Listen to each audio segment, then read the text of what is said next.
I've described before in individual conversations how lamentation is at the bottom, right? There's like a few steps above that to keep track of the gradients.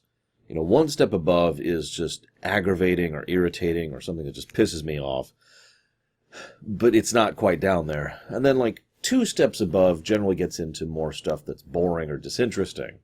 And then it gets gradually better the further up you get there. I usually only keep track of the bottom 3 because it just kind of keeps up coming up. This is 1 step above lamentation. This is at that what the hell kind of a level. And imagine my surprise when I found out that David Goodman wrote this episode. In fact, it was his first episode on Star Trek and on Enterprise. He was almost, well, he says he was in consideration for being fired over this. Now, hang on. You're probably thinking, who's David Goodman? Well, we'll see him in a few future episodes. But the really important thing right now, because hang on. He'll do some producer work in the future. Right now, he will do this episode. He will write Judgment, North Star, and The Forgotten. I remember The Forgotten. That's season 3. North Star is usually on my skip list, I'll be honest, but I do recognize it. Judgment, we'll talk about that when we get there. But anybody who's a fan of Futurama or Orville might recognize the name David Goodman. And he went from Futurama to this, to Orville, to track that. He reported that he really struggled with the episode, and he himself didn't like the script. So Braga was brought in to do a rewrite of the script, and he struggled with the script. Braga actually considered this one of the worst episodes of Trek ever. Which is funny, because I just mentioned this isn't lamentation status for me. What's really funny about that statement, though, is that Goodman was, like I said, in consideration for firing. Braga is the one who stepped in and said, no, let's keep him on board. Not sure what I make of that. So naturally, Goodman, who is a long-standing TOS fan, he did work on Where No Fan Has Gone Before over on Futurama, he naturally wanted to tie this episode into 2 of the most beloved episodes of all of Star Trek. Elan of Troyes and The Perfect Mate. You know, sometimes maybe you should just nix the premise and do something else. Just food for thought. Deliberate references to Perfect Mate are deliberate. This is intended to be the same species and the same culture and blah, blah, blah, blah, blah. Although she is not one of the one in a rare empaths. She's just, a person from that planet. But she does have the dots, and they do kind of mention the royal family thing, and they're known in 100 worlds, which is probably a lie. I mean, 100 worlds at this point in time, I'm not even sure the Klingons have that many. And they're probably one of the bigger boys on the block at this point. Anywho, let's just run through this. So, stasis transport and being paid for months of a journey. Huh. Funnily enough, I feel like I'm repeating myself here. I wish they weren't evil. I mean, it's the classic Trek trope. Everything's fine. Nope, they're secretly evil. And that's exactly what happens here. So, that's neat. There's a lot of plenty reasonable reasons why this might line up this way, especially if this is a political thing.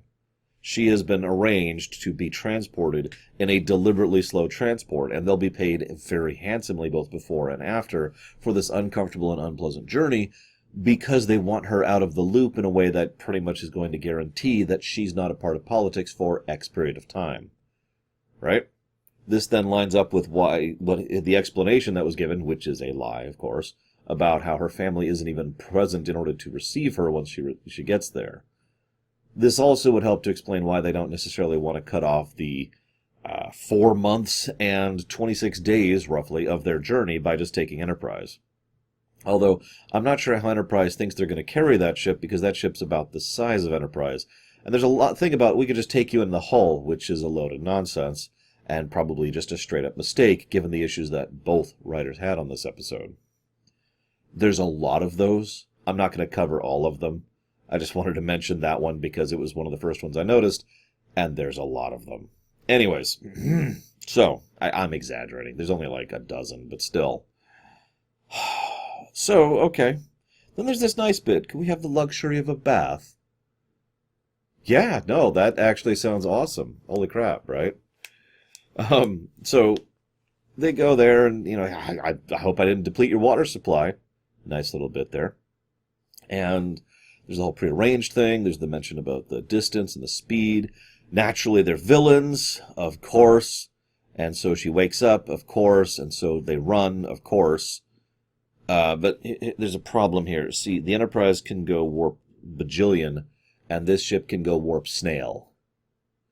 It's actually a plot point. Twice. In fact, there's this bit where they mention that the other ship's trying to get away at warp 2, and Enterprise effortlessly catches up, because of course they can. They are probably having to try not to surpass them. So then, naturally, they shoot them, disable their engines, the ship falls out of warp, hits some stuff, which is going to force them to cleanse their things, and then takes off again. Okay. So you have to purge your nacelles. And they've lost them because the ship leaves their sensor range. At warp 2. I wouldn't be as irritable about this if not for the fact that the scanners just keep bouncing back and forth in terms of how good they are. This actually makes sense if we keep that low-tech thing in mind. Scanners are actually very relatively unuseful, right? So maybe they could keep up, track the warp trail, and trail them that way. But the actual scanner, they lose them after they leave a few light years, which, okay, I'm actually kind of with that. Because I like that. It's just, this is an ant trying to outrun a buffalo, and there's just everything wrong with it. It's so difficult to make the enemy ship actually a threat. Credit for trying, but at no point do I buy the fact that, oh no, they're lost, oh. And the Enterprise doesn't actually find them until the end. In fact, they have to go through this whole song and dance to get aid from the other guy in order to speed this up. I get it. It can be explained away. It can. There's only one hoop necessary here. It's just, I don't buy it. It doesn't work for me. I don't know what else to say on that. So, this... Let's talk about the positive thing first. There's this bit where they do this whole thing. Archer says, keep him in the airlock. We'll leave the outer airlock unlocked in case you feel like leaving. Now, he's doing that as part of a plan, which is, frankly, beyond Archer to come up with. He's never shown anywhere even close to this level of competence. I wouldn't be surprised if this was actually Reed's idea, because he's the one who I could see coming up with this idea. So he's left there, but actually, as weird as this may sound, even though that's a little bit unpleasant and horrifying, it's kind of a good idea, isn't it? You put them in the airlock, and you just leave them there, and they can just stare out the window. Don't leave them in there too long, not days, or weeks, or months. No, just leave them in there, like, say, an hour. An hour can drag on a long time when all you have to do is stare out the port, knowing that if anything goes wrong, you're turbo dead, right? And then come in, hi, you want to talk? So listen, the magistrate is coming down, and she has been given arbitration over this tribunal. We left this space dock, we had 85 people. Now we only have 73. Oh, she's here. Stand up. Bow. Okay. And then she starts asking about the execution figures, and he's just like, look, I can only give you this if you fall for this incredibly obvious and overt ploy. It got a chuckle out of me. In fact, it felt like the kind of thing I would see in Futurama or Orville, but I have to admit, the whole time I'm just looking at this like, really? But that's probably the best part of the episode right there. The joke interactions between Archer, the guy whose name I didn't even bother writing down, and T'Pol. At least she kept her robes, so that was good. You can take her more seriously when she's in her robes. Huh! I wonder if that means something. Anyways, so then we cut to the Elan of Troyes plot. I'm going to go ahead and be honest with you. I got tired of just reciting the episode in my notes because I just had nothing to talk about. It is so rote, cliched, and disinteresting. And again, there's nothing wrong with cliche, but that's why I mentioned cliche as the second of three things. It's rote, because it's going through the motions. I'm probably using the word wrong. It's cliched, because it's a thing we've seen a billion times before. Taming of the Shrew, anyone? And then, I know that doesn't apply linearly. And then it's disinteresting. At no point was I looking at this like, yeah, I can't wait to... Part of the problem, and I don't know if this is the actress, but the woman that got to play Kayatama is really, really stiff in her delivery of her lines, to the point where it's actually kind of off. I don't think that was a deliberate direction, but if it is, I got nothing on this. I have no idea what they were going for with her. So Tucker has no real chemistry with her, and she's kind of stiff and not really all that interesting, and the two just kind of snark and aggravate at each other pretty much constantly. And then we have a few things of the daring escape. I was about to complain about one little thing, because the escape pod, yeah, that's my impression of this episode. The escape pod gets ejected, and it's like, and it falls out. And naturally, my first thought, before they even say anything, is, oh, God. So obviously they're going to live, even though they've just dropped down from warp to sublight speed, which is the kind of thing that should have enough momentum to turn you into jelly on the front of the pod. That's one of the reasons why inertial dampeners are such an important and indeed mandatory aspect of faster than light travel. Even if you somehow solve the energy requirements, which are a thing, and if you somehow bypass the other stress issues and strain issues on the ship, you have to make sure that the momentum issues involved do not cause you to turn into molecular paste. Right? I mean, this is a fairly common thing. This has been a thing since at least TNG that I'm aware of, when they first brought this into Star Trek, but in a lot of other science fiction in general. Which I was going to make fun of, and then I looked at it, and I looked at how the episode was framed, and I have to withdraw that complaint. Because when they fall out of it, he mentions that he actually makes a mention of them falling out of the warp bubble. He doesn't say it that way, but that's what they're doing. And the ship does shudder a bit. The pod. And then I started thinking, a pod, it's not really that out of bounds for a pod to have inertial dampeners. And the fact that he outright mentions it means that was probably the dampeners going online to prevent them from turning into molecular paste. And the fact that he probably knew that walking into it means And long and the short of it is, I would actually believe that Mr. TOS fan here actually thought about that when he was designing that section of the episode. So I'm okay with that. This is one of those one-loop problems. What I'm not okay with is the following however long. See, I looked at this point, I've almost got no notes left. You know, there's the jerky, there's the awful romantic chemistry, there's Dagobah, there's Slap Slap Kiss. Okay. But at the point at which they escape, I'm sitting here thinking, okay, well, the episode's got to be almost over, right? No, it was only halfway over at that point. You remember how I mentioned that it's what you use the length for that really matters? I've talked about this a lot lately when it comes to game design. But this really comes up in Star Trek, because in some episodes, even of Enterprise, I'm into it, and I'm with it, and I'm taking notes, and oh, the episode's over. Oh, wow, I felt like I just started. And then sometimes I have the exact same feeling, but then I look up and I'm only halfway through the episode, because the episode is just dragging. Which is the other problem with this episode. It drags a lot. And now you're probably thinking, Lord, this sounds a lot like a lamentation. Hear me out for a second. Because then we have them arguing and ranting and ranting and arguing, and she's uppity and royal, and he's the common working man, and you already see where this is going. And even though the two have no chemistry and no working relationship and don't like each other whatsoever, naturally, when she actively attacks him when they're on Dagobah and he actually fights back, the next thing that happens is they kiss and have sex. The sex is implied. The kisses are shown on camera.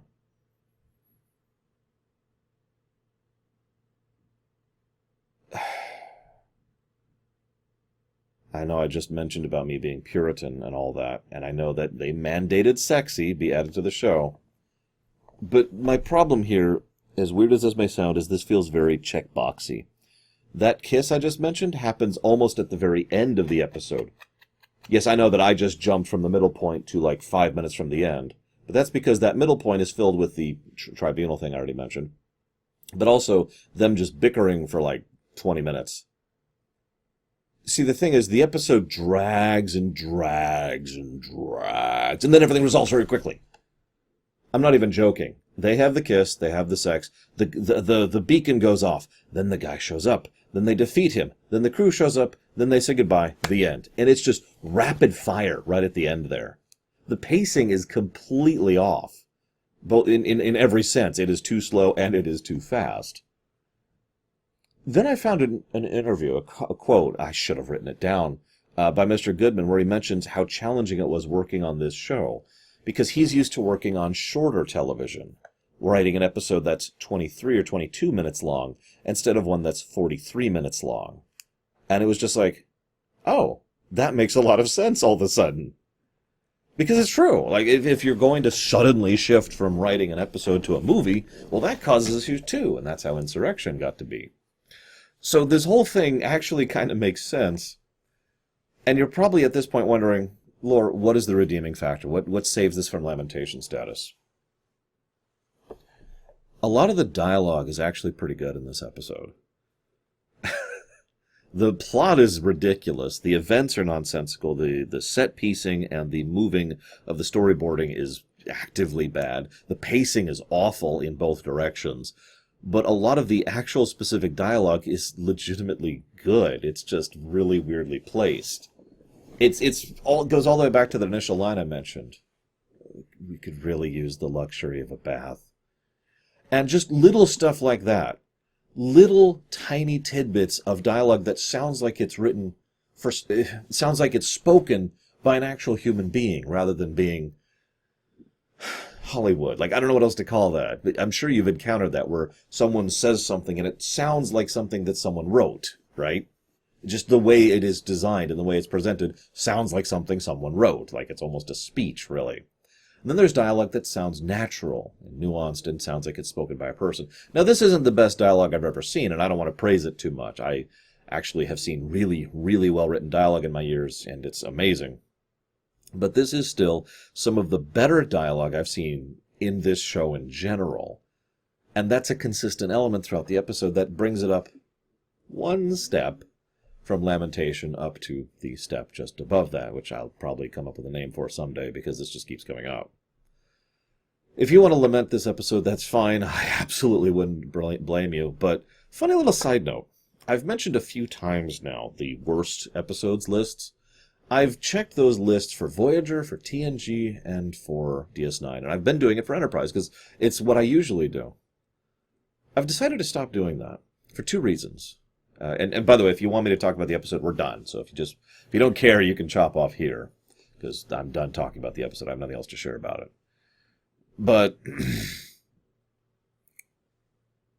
one of the things, first of all, obviously, walking in without my impression of an episode being slanted is something that's a good thing to happen. I would like to think that after 9 years of doing this, I'm practiced enough to review, to ruminate on an episode without being biased based on other people's opinions. But it is still nice to keep that separation there. But there's a much bigger and more important reason why I'm doing it. And that reason is, we all disagree about Star Trek. I talked about that before, remember? In this very series. I talked about how I was tabulating the TNG and the DS9 most rewatches and most skips. And how there's so many episodes that are on both lists. And the range is gargantuan. There are dozens of episodes across that because we all disagree on what we like to rewatch and what we enjoy and what we get out of Star Trek. And that's awesome. I really do think that's a great thing. This episode really codified that idea for me because I was like, okay, so, Goodman hates it, Braga hates it, none of the production staff really speak positively of it. Sure, let's go ahead and look up what the reviews are. The top and the bottom lists. This wasn't in any of the bottom Enterprise lists except for one, where it was at like the 20th slot.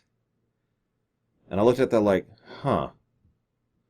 And I also noticed in one of those lists I was looking at, that Shuttle Pod 1 was listed as one of the worst episodes of Enterprise.